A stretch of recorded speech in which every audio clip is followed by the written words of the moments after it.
Welcome to the Lessons Learned for Vets podcast page. My name is Lori Norris, and I created this show for you.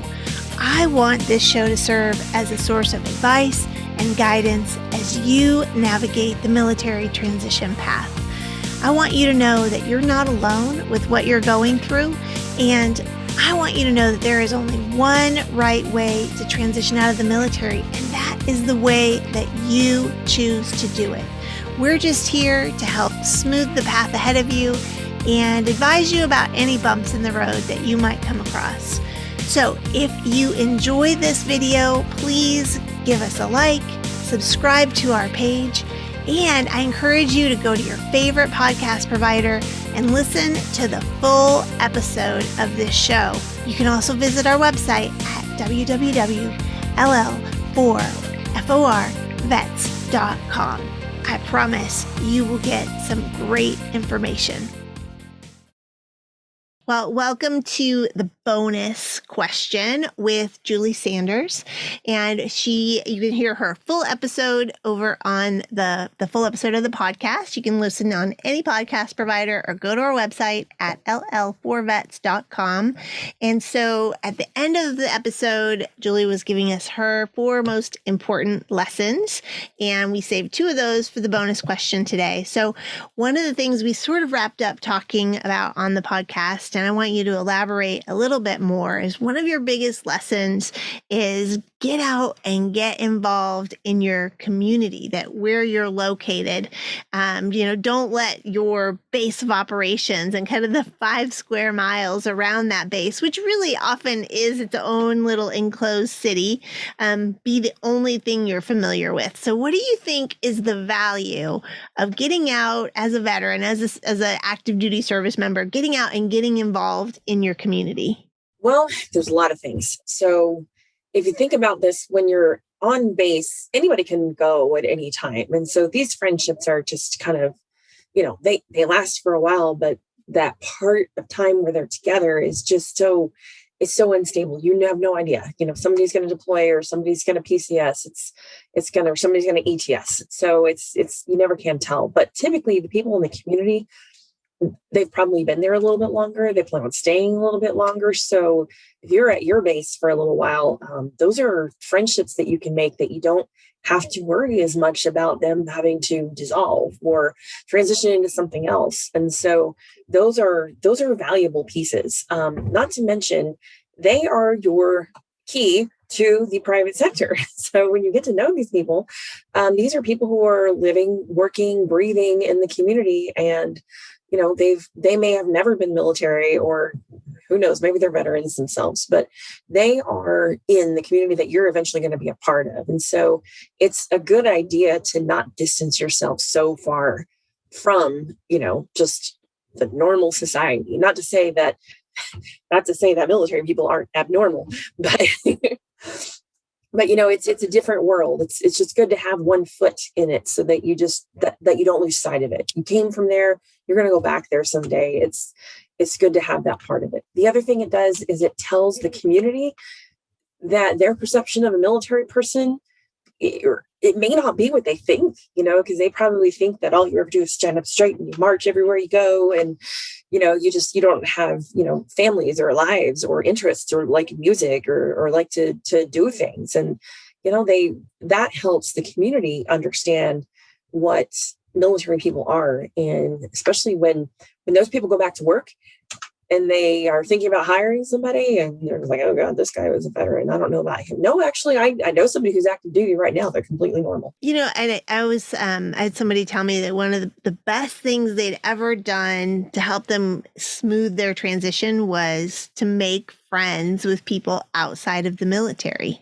And they said that having those friendships with both active service members and civilians help them learn to kind of change how they spoke and change how they communicated, and help them practice, translating and explaining what they do in the military. And so when they had to sit down and do that in an interview, they'd already done it, for years with their, with their their civilian friends. And so I think that is a really important thing to think about. And, people often ask me, because I haven't served, like, how did you learn how to speak military? And like, I just had conversations. I just asked questions, and I just remembered things people told me, and I learned to think about things in a different way. And that's all I want you to do as an active duty service member, is start to see things from a different perspective. And I do believe that getting involved in your community and, making friends with people who haven't ever served is a really important first step to do that. So yeah, I think that's great advice.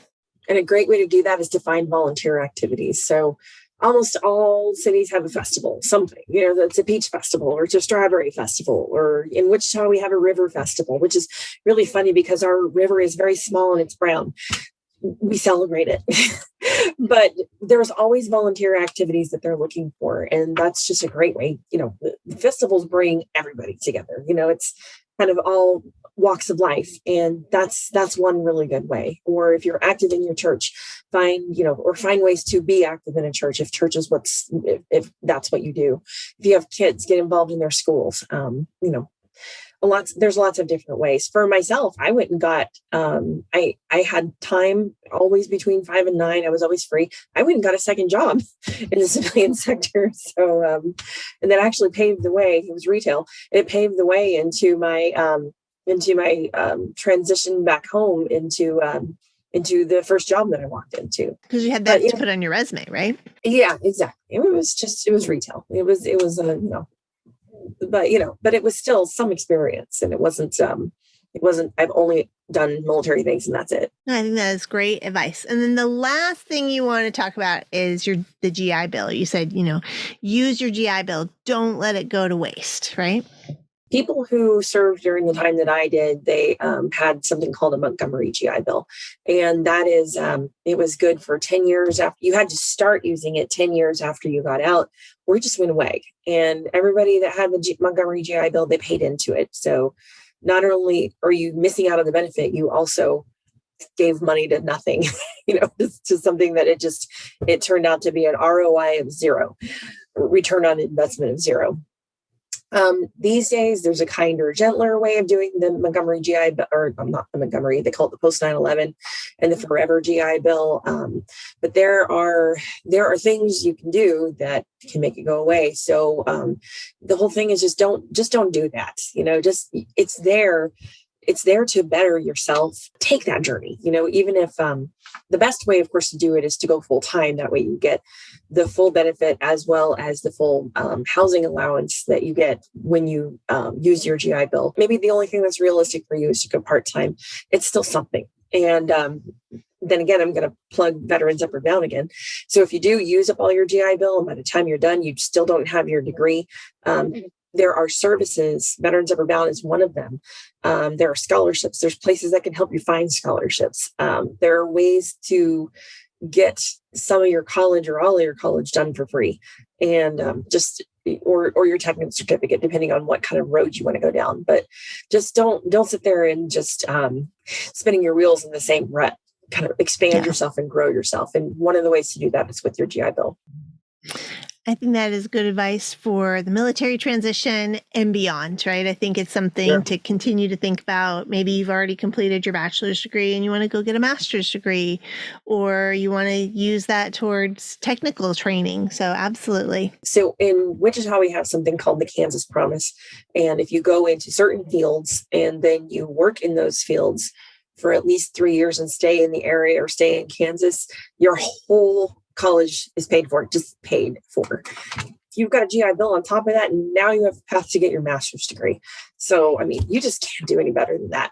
And then where you can go with your master's degree is it's exponentially higher than what you can do with your undergrad.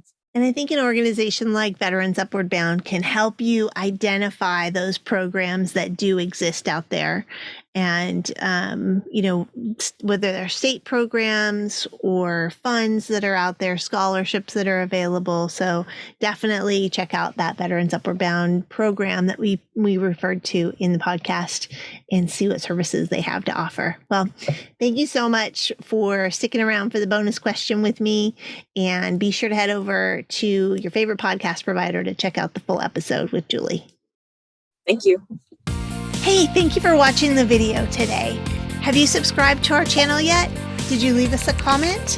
Have you listened to the full episode of the podcast on your favorite podcast provider? We sure would appreciate it if you would do all of these things to support us today.